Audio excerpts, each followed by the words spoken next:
पंच परमिष्ठी भगवान की जय, 24 तीर्थंकर भगवान की जय, द्वादशांग जनवाणी माता की जय, परम पूज्य गणाधिपति गणधराचार्य श्री कुंतु सागर जी गुरुदेव की जय, परम पूज्य प्रज्ञाशरण आचार्य गुरु से देवनंदी जी गुरुदेव की जय। पश्चिम विदेह के गंधमालिनी नगर में राजा बैजयंत राज करता था। उसके दो पुत्र थे, संजयंत और जयंत। एक बार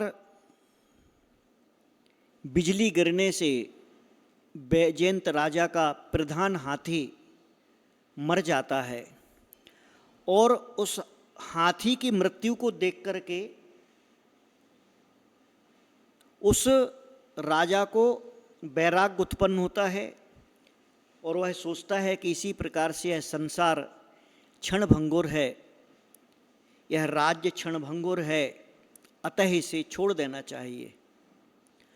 और इस प्रकार का विचार करके वह राजा अपने पुत्रों को कहता है, संजयंत और जयंत के लिए, कि आप लोग राज्य संभालो, मैं जिन दीक्षा को स्वीकार करता हूँ। तब वे दोनों भाई कहते हैं, यानी दोनों पुत्र अपने पिता बैजयंत से कहते हैं कि जिस राज्य को आप छोड़ रहे हैं उसे हम क्यों स्वीकार करें, या जो राज्य आपके लिए प्रिय नहीं है वह मेरे लिए प्रिय कैसे हो सकता है। जिस राज्य को आपने हे समझ लिया है उस राज्य को हम उपादेय कैसे समझें, इसलिए इस राज्य की आवश्यकता हमें भी नहीं है। और वह वैजयंत राजा संजयंत के पुत्र को राज्य पर आसीन कर देते हैं और दोनों भाइयों को भी दीक्षा की अनुमति दे देते हैं और स्वयं दीक्षा ले लेते हैं। बैजयंत मुनि अच्छी घोर तपस्या करके, तपस्या करने के पश्चात वे घातिया कर्मों को नष्ट करते हैं और उनके केवल ज्ञान की पूजा के लिए देवी देवता आते हैं। और केवल ज्ञान की पूजा जब होती है, सभी देवी देवता आते हैं, तो इनके दोनों पुत्र संजयंत और जयंत भी दीक्षा ले चुके थे। तो वो जयंत मुनि जो थे वो मन में विचार करते हैं कि जिस प्रकार से देवी देवताओं की विभूति है, जिस प्रकार से इनका रूप सौंदर्य है, मेरे तपस्या का फल मुझे इस प्रकार से प्राप्त हो। और वो जयंत जो मुनिराज थे वो मरने के पश्चात और धर्मेंद्र के पद को पाते हैं। और ये जो संजयंत मुनि थे, इस संजयंत मुनि तेला बेला आदि उपवास करते हुए 3 दिन 5 दिन 7 दिन के उपवास करते हुए, पक्ष आदि यानी 15-15 दिन के उपवास करते हुए महीने के उपवास करने लगे और इस प्रकार की घोर तपस्या में वो लीन थे। एक बार जहाँ वो तपस्या कर रहे थे, उन्हीं के ऊपर से विद्युद्दंष्ट नाम के विद्याधर का विमान निकला और विमान रुक जाता है। क्योंकि जो बड़े रिद्धिधारी, बड़े तपस्वी आदि साधु होते हैं, उनके ऊपर से कोई विमान आदि नहीं निकल सकता है, ऐसा नियम है। विमान को रुका हुआ देख करके वो विद्युद्दंष्ट के मन में क्रोध और आश्चर्य होता है कि मेरे विमान को किसने रोक दिया। नीचे आता है, उतरता है, सामने वह संजयंत मुनिराज के लिए देखता है और उन मुनिराज को देख करके उसका क्रोध बहुत भड़क जाता है। वह उन मुनिराज पर उपसर्ग शुरू करता है अनेक प्रकार का। उपसर्ग जब शुरू करता है और वे उपसर्ग से नहीं डिगते हैं, तब उपसर्ग से नहीं डिगते हैं तथा वह देखता है कि इनका तो कुछ भी मैं बिगाड़ नहीं कर सका, तब वह अपने विद्या के बल के प्रभाव से उन मुनिराज को उठा करके ले जाता है और एक पूर्व दिशा में जो बहुत बड़ी नदी थी, सहवती नाम की नदी, उस सहवती नाम की नदी जहाँ पर 5 बड़ी बड़ी नदियों का संगम था, उस संगम पर उन संजयंत मुनि को रख देता है और वहाँ के लोगों को भड़का देता है कि ये कोई राक्षस है और ये राक्षस तुम्हारे लिए खाने के लिए आया है, तुम्हारे देश को नष्ट कर देगा, तुम्हारे लिए बर्बाद कर देगा और बड़ा दुर्भिक्ष आदि आ जाएगा, अतः इसे मारो। और उसने लोगों को भड़का करके खूब पत्थर आदि, चट्टाने आदि पटकवाना शुरू किया और घोर उपसर्ग किया, परंतु वे संजयंत मुनिराज इस प्राण हरने वाले कष्ट को सहन करके, इस भयानक उपसर्ग को सहन करके केवल ज्ञान को प्राप्त हो जाते हैं। केवल ज्ञान की प्राप्ति के पश्चात उन्हें मोक्ष की प्राप्ति होती है। उस मोक्ष कल्याण की पूजा के लिए जब सभी देवी देवता आते हैं, उसमें वह जो उनका भाई था जयंत, जो धरणेंद्र बना था, वह भी आता है और अपने भाई की वो क्षत विक्षत दशा को देखता है कि इनके शरीर को तो पूरा बिगाड़ दिया है और ये किसने उपसर्ग किया, किसने ऐसा भयंकर उपद्रव किया है। तो वो आसपास के पूरे नगर के लोगों को नागपाश से बांध देता है। तब वो नगरवासी लोग चिल्लाते हैं, रोते हैं कि हमें छोड़ दो, हमने हमारा इसमें योगदान तो सिर्फ भड़काने से हुआ है, हमें इसके बारे में कुछ मालूम नहीं है। तो वो बोलते कि ये उपसर्ग का मूल कौन है? तो बोलते कि यह सब विद्युद्रंश नाम के विद्याधर ने किया है। वह उसको पकड़ता है, बांधता है और बहुत मारता है, कूटता है और वो धरणेंद्र उसको समुद्र में फेंकना चाहता है। तभी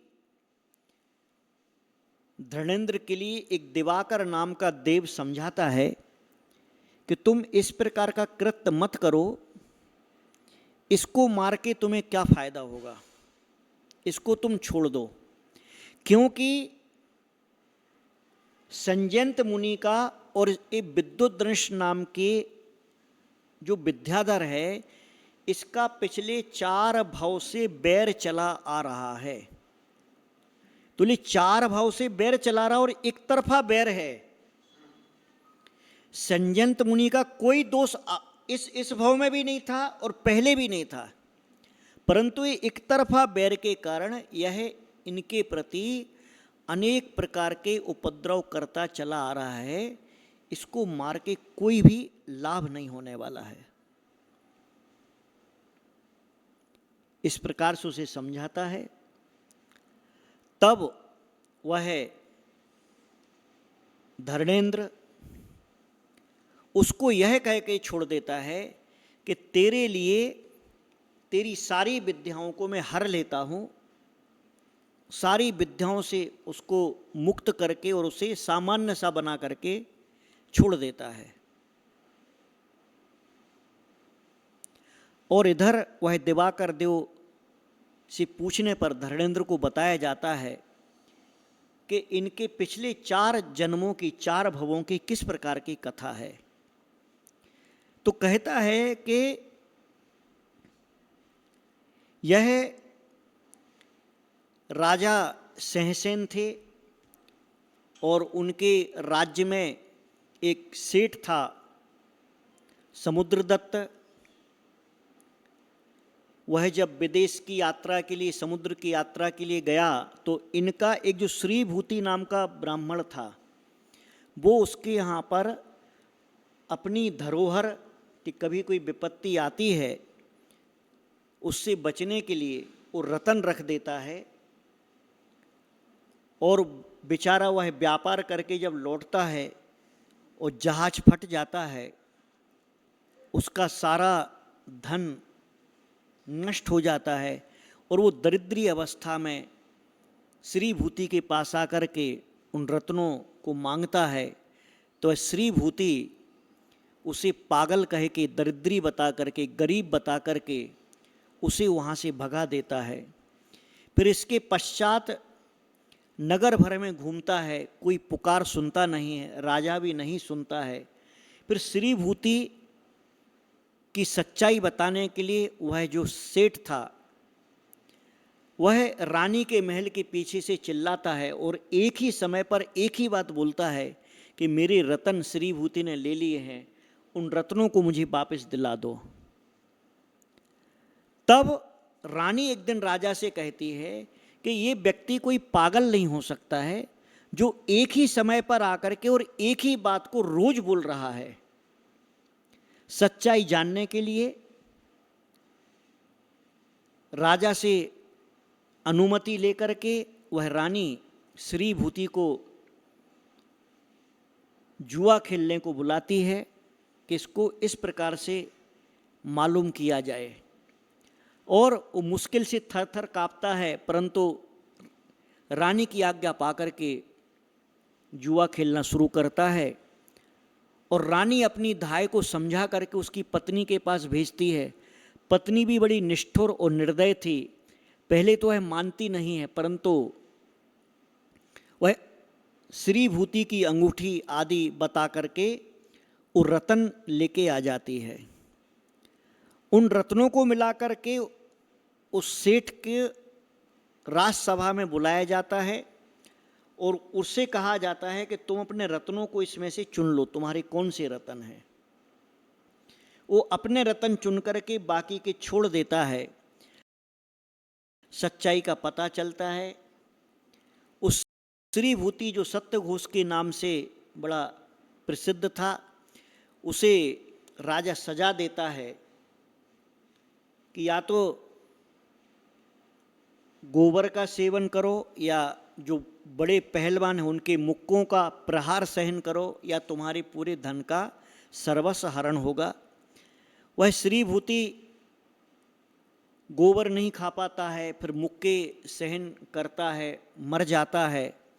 और मरने के पश्चात वह उसी राजा के यहाँ, राजा सहसेन के खजाने में बड़ा भयंकर सर्प उत्पन्न होता है।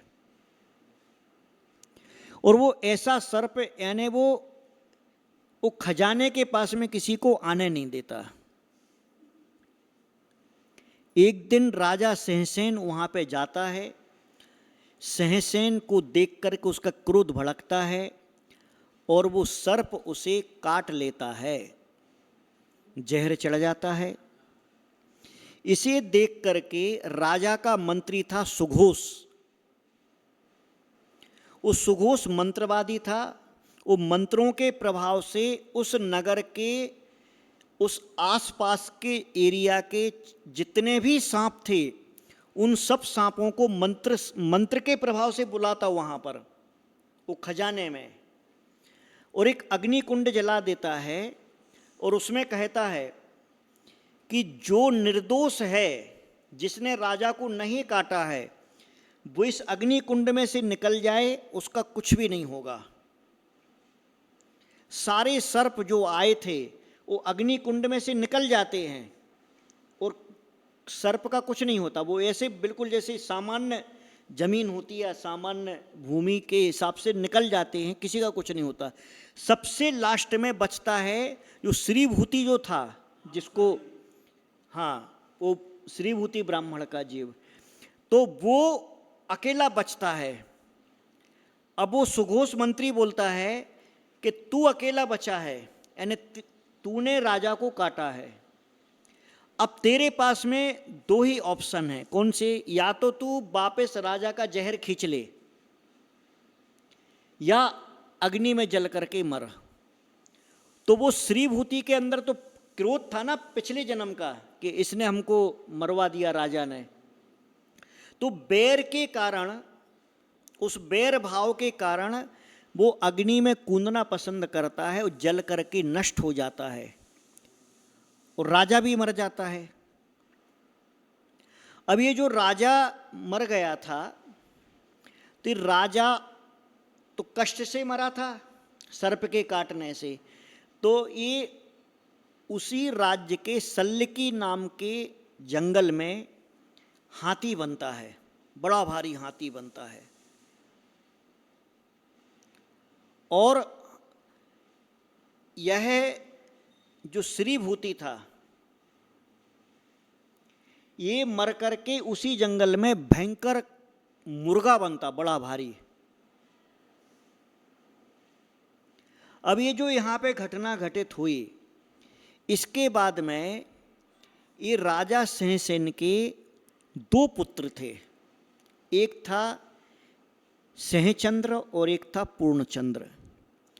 तो सहचंद्र इस घटना को देख करके उसको वैराग्य होता है और वैराग्य होने के पश्चात वह मुनि दीक्षा ग्रहण कर लेता है।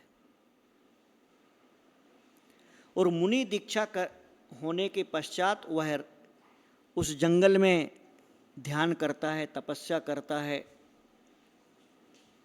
तभी वहाँ पर वो जो हाथी था, यानी उसका पिता सहसेन राजा, वो इसके लिए झपट्टा मारता, मारने के लिए, इसको मारने को दौड़ता है सहचंद्र मुनि के लिए। तब ये सहचंद्र जो था ना, सहचंद्र मुनि, ये उसको समझाता है हाथी के लिए कि देखो तुम इसी राज्य के राजा थे और मैं तुम्हारा पुत्र हूं, और तुम माने एक पिता ही पुत्र को मारने दौड़ रहा है, और कौन सी पर्याय पाई? देखो, अधर्म का फल या बुरे कर्मों का फल या जो भी कुसंयोगों का फल, कि उसके कारण तुम अभी तो इस राजा की पर्याय से हाथी बन गए, और उसमें भी तुम एक मुनि को मारने की चेष्टा कर रहे हो। उसको उपदेश देता है कि इस प्रकार के दुष्कृत्य से बचो और जो पहले हुआ उसको भूल जाओ, अपने जीवन को सुधारो, अपने भाव को सुधारो, धर्म ही सहायक होता है। इस प्रकार से उस हाथी को समझाते हैं। हाथी के आंसू निकलते हैं, उसे पश्चाताप होता है, और वो सहचंद्र मुनि उस हाथी के लिए अणुव्रत ग्रहण करा देते हैं, सम्यक दर्शन ग्रहण करा देते हैं, पंच नमस्कार मंत्र ग्रहण करा देते हैं।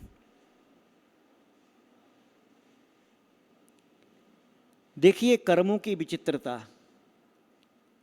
कर्मों का विचित्र संयोग कि जो राजा जिस राज्य में राज्य करता था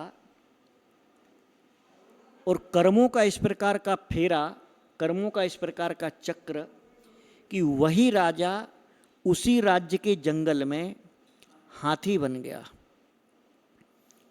और खुद का बेटा मुनि बन के तपस्या कर रहा है, वो मारने दौड़ रहा है।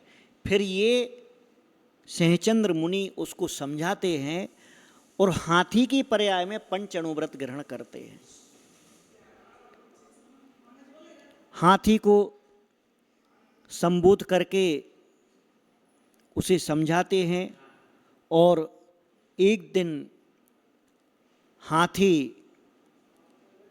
पानी पीने के लिए नदी में गया और नदी में वह गहरे कीचड़ में कहीं फंस गया। जब वह फंस जाता है, निकलने का कोई उपाय नहीं रहता है, निकलने का कोई भी उपाय नहीं रहता है, तो वो तड़पता है। तड़पने के साथ में उसे अपने पंच अणुव्रत याद थे कि मैंने पंच अणुव्रतों को ग्रहण किया है। नमस्कार मंत्र उसको पाठ था नमस्कार मंत्र को याद करता है, और जो वह मुर्गा था, श्रीभूति का जो जीव था, पहले सर्प बना था, फिर उसके बाद में, हाँ, तो वो इसके सिर पर आकर के बैठता है और इसका मांस खाता है, इसको नोचता है वो मुर्गा। उस भयानक कष्ट को सहन करके वो हाथी मर जाता है, और हाथी मर करके कहाँ जाता है? देवगति में सहस्रार स्वर्ग को पाता है। सहस्रार स्वर्ग में वह जाता है और सहस्रार स्वर्ग में